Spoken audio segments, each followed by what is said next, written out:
Berawal dari pinjaman 200 juta, lalu ada yang nawarin ke bank, bank datang ada yang nebusin lagi, bla bla bla. Lama-lama Ustadz Haryono difitnah, bla bla, nggak bisa bayar, dituduh penipu dan lain-lain, tambah hancur gara-gara masalah yang di Palembang itu, dia di penjara.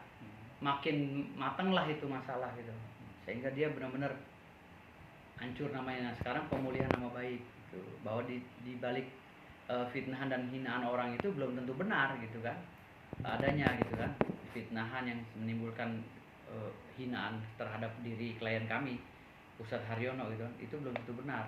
Makanya kami ingin pemulihan nama baik. Dan sebenarnya kalau kita balik lagi ya, pembuktian terbalik bahwa mereka lah yang melakukan kejahatan secara parsial kan. Tapi jalan cerita dari kasus ini sudah ada laporan nggak sih Bang dari pihak abang sendiri, nanti kemana-kemana laporan itu? Saya udah mensomasi Vicky Prasetyo dengan ibunya Emma Ajahra ya kalau nggak salah, Emma Ajahra apa sih ibunya tuh. Jadi tadi malam saya datang ke rumah Vicky karena kita kan sama-sama di entertain. Tadinya saya niat baik lah dengan kawan-kawan tim Lawfom ini, datang ke rumahnya. Kita pikir, oh ini kok ada nama Vicky muncul di sini gitu kan. Coba kita koordinasi dulu deh, jangan sampai salah sebelum kita lempar somasi kan gitu. Ternyata saya kan nggak pernah nonton YouTube tentang selebgram gitu. Saya nontonnya paling masalah perang ya kan, ya Israel gitu, perang Iran gitu. Nggak nonton gitu-gituan itu kan. Akhirnya saya datang ke sono, kata siapa, Pak itu rumah yang Pak Haryono udah ditempatin oleh artis. Siapa artisnya? Artis itu Pak Vicky Prasetyo. Loh, ya udah kalau gitu saya kesana dulu deh sebelum ngirim somasi ya. Untung gue kesana kan, gue datanglah ke rumahnya, permisi dek, sama staf gue kan, gue suruh gue dalam mobil, permisi dek, ada Mas Vicky nya? Nggak ada. Ini kita mau ketemu tapi nggak apa-apa, besok aja lah. Emang ada apa bang? Ditanyalah sama orang yang di rumah Vicky itu, dijawablah bla bla bla. Ya udah, saya bilang panggil aja adek itu, ntar saya jelasin, jangan kamu yang jelasin, dipanggil lah gitu kan. Nanya tuh orang, ada apa bang? Ini saya perlu sama Vicky masalah rumah ini, saya bilang gitu. Rumah ini kan masih atas nama Ustadz Haryono, klien kami. Kok di sini ada Vicky, makanya saya mau nanya gitu loh sebelum kami lempar somasi, karena saya kan menghargai dia sebagai public figure awalnya ya. Ya udah deh kalau gitu, hanya 5 menit loh saya di situ. Ya udah deh kalau gitu, ini nomor handphone saya, tolong sampaikan ke Vicky, suruh telepon saya sebelum saya bikin somasi.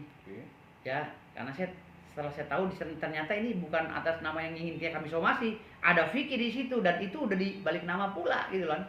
Sertifikatnya ke nama Vicky gitu. Udah jelas-jelas yang dengan oknum yang pertama aja belum selesai, ini masuk lagi Vicky balik nama atas nama Vicky atau ibunya kan gitu. Ya diduga, makanya saya datang pulang. Nah, di perjalanan di tol menuju ke Tangerang, saya ditelepon oleh seorang wanita gitu dengan memaki-maki saya dengan suara yang nggak pantas lah, kayak orang nggak berpendidikan gitu. Bla bla bla bla bla bla. Ibu nih ngerocos saja, siapa sih ibu ini? Saya ya, yang punya rumah ini atas nama saya. Kamu nggak ada urusan sama Vicky ya, semua sudah sama saya. Apa segala? Kamu apa sebelum ngomongnya udah nggak jelas dah pokoknya. Ibu ngapain ngomelin saya nggak kenal ibu. Gitu. Saya datang situ baik-baik karena itu Vicky itu public figure. Saya mau ngomongin masalahnya bahwa ini rumah bermasalah. Dan saya nggak tahu itu di situ tempatnya ditempatin Vicky sebelum gitu. Kamu yang macam-macam ya, pengacara. Apa dibilang pengacara anak baru kemarin apa segala. Masalah hukum sama saya. Hah? Kamu belum tahu saya. Wah ilah ilallah, gue bilang tuh manusia kayak jenglot aja. Laganya gitu. Udah gue di voice note lagi gue dikata-katain. Gue bilang ibu ini kok kayak nggak berpendidikan. Gue dalam hati gue gitu kok nggak berpendidikan gitu loh manusianya gitu. Itu entah siapa gue nggak tahu. Sampai sekarang pun gue nggak tahu tuh orang siapa. Tapi nomornya ada gitu.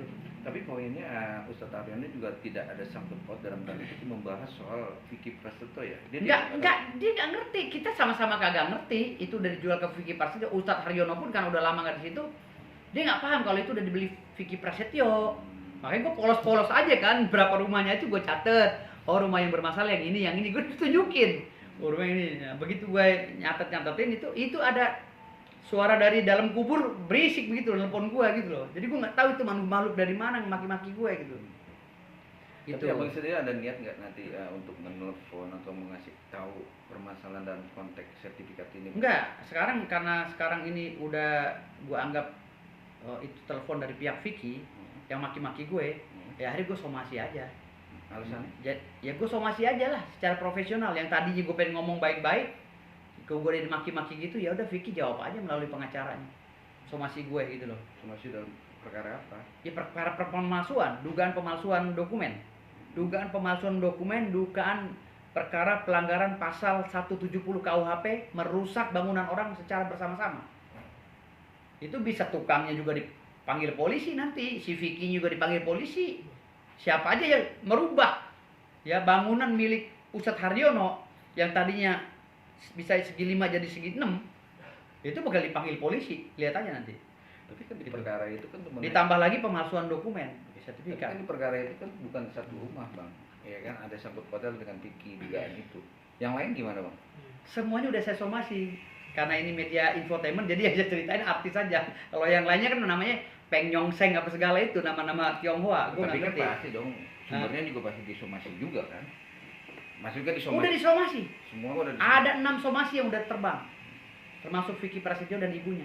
Ada 6 somasi yang udah terbang. Perkaranya sama? Perkaranya hampir sama. Pemalsuan data, perampasan dan pengrusakan. Itu.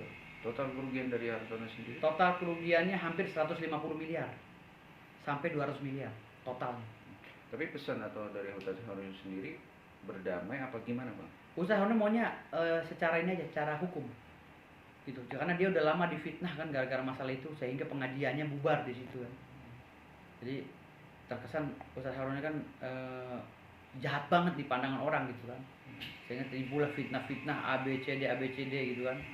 Padahal banyak orang yang berobat di Ustadz Haryono juga yang sembuh kan gitu, banyak juga yang meminta hajatnya tercapai juga sembuh kan, tercapai kan karena doa-doa melalui zikir tadi. Jadi Ustadz Haryono nggak pakai media lain, hanya zikir dulu gitu. Dan sampai sekarang pun masih berjalan Ustadz Haryono, dan banyak orang yang sukses ditangani oleh Ustadz Haryono gitu. Terakhir abang di konteks Ustadz Haryono kapan dan momennya apa?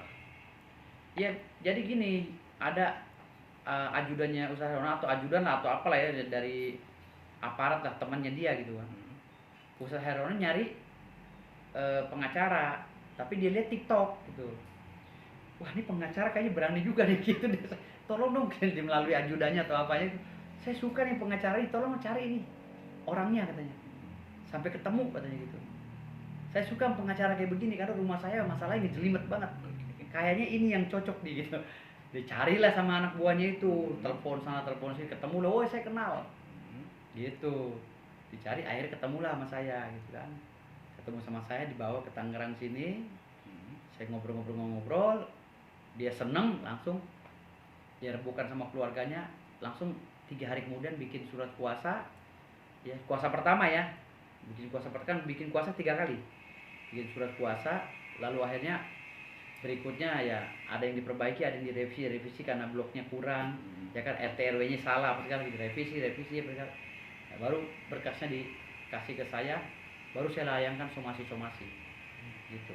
Rencananya somasi itu untuk ke orang-orang itu kapan bang? Suratnya? Saya somasi udah kirim tadi, yang kemarin juga udah dikirim, yang beberapa hari lalu juga udah dikirim. Untuk si Vicky sendiri udah? Untuk Vicky udah dikirim tadi, udah melalui WA yang ibu-ibu yang dalam kubur itu tadi, yang banyak maki-maki gue, udah gue kasih tuh, gue bilang, tuh somasi buat lu, bilang gitu. Sampai Vicky bilang kan? Responnya? Ya nggak ada, pokoknya udah gue somasi.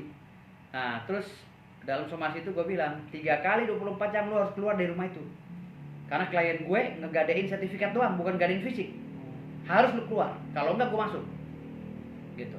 Gue udah sebar somasi itu ke Polres kemana, tebusan ke kecamatan kemana, jadi biar dia tahu gitu. Tapi surat sertifikat sendiri sebenarnya masih ada nggak sih faktanya? Sertifikatnya ada sama orang-orang itu dipegang. Udah fotokopi. Udah dipecah? Enggak, sertifikat itu kan masing-masing nama. Jadi dari berapa belas rumah itu, belasan rumah itu, atau berapa rumah lah ya, itu Ustadz Haryono yang sertifikat nomor sekian, nomor Ustadz Haryono ini nama istrinya. Ntar Ustadz Haryono berapa, istrinya berapa, kayak gitu-gitu. Kan istri udah meninggal. Gitu. Jadi Ustaz Herona semua yang ini semua sekarang sama anaknya. Tapi ada pesan nggak dari Ustaz Roni sendiri? Terakhir ketemu. Ya Ustaz Herona bukan Ustaz Herona